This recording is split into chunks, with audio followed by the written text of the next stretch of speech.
ይህ እንግዲህ ዛሬ አልተቻለችም። አሁን ደግሞ በቢኒ ቲክቶክ እንግዲህ ከፈረንጁ ከቢኒዬ ጋር ብቅ ብለዋል ማለት ነው። ዛሬ እንግዲህ አልተቻሉም ማለት ነው። ቲክቶኩ ትላላችሁ፣ ዩቱብ ትላላችሁ ተጨናንቆላችኋል። እና አሁን ደግሞ ቤት ውስጥ እንግዲህ በፊት ውጭ መጀመሪያ ከዳንዬ ጋር ስትሰራ የነበረው ውጪ ላይ ነበረ እና አሁን ደግሞ ቤቷ ገብታ ቀጤማ ተነስንሶ አብርሃምም ቁጭ ብሎ ምናምን በቃ ፏፍሽ ብሎ ነው የመጡት ነው የምላችሁ።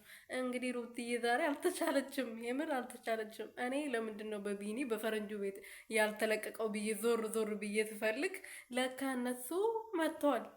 ለካ መጥቷል እንደዚህ ፏ ብሎ ማለት ነው። አረ የዛሬው ላይቭዝ ማለት ነው። ስልኬ ራሱ ተጨናንቋል። እኔ አላቅም። ከአሁኑ ስልኬ ማጽዳት አለብኝ። እንዴት እንደምሰራ ራሱ እኔ እንጃ።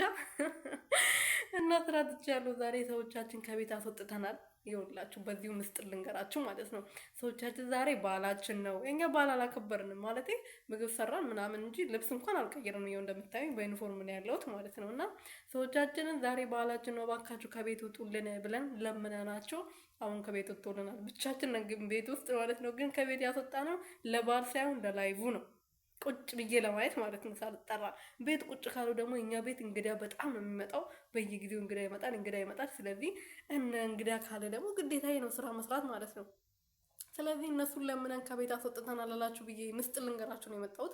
በዛውም ደግሞ ሩትዬ ከቢኒ ጋር እንደመጣች ልንገራችሁ ነው የመጣሁት እና ወይኔ እናቴ ደህና ናችሁ? እኔ ያለው ፈጣሪ ይመስገን ሁሉ ሰላም። እኔ ያለው እግዚአብሔር ይመስገን። በያላችሁበት ሰላማችሁ ብዝት ትረፍረፍ ይበልልኝ። እኔ ውድና ወርቅ እንቁ የሆናችሁ ቤተሰቦቼ ማለት ነው እና ቪዲዮ ላይክ አድርጉ። ግን ተው ግን ላይክ አድርጉ፣ አይከፈልበት። ተው ግን አይ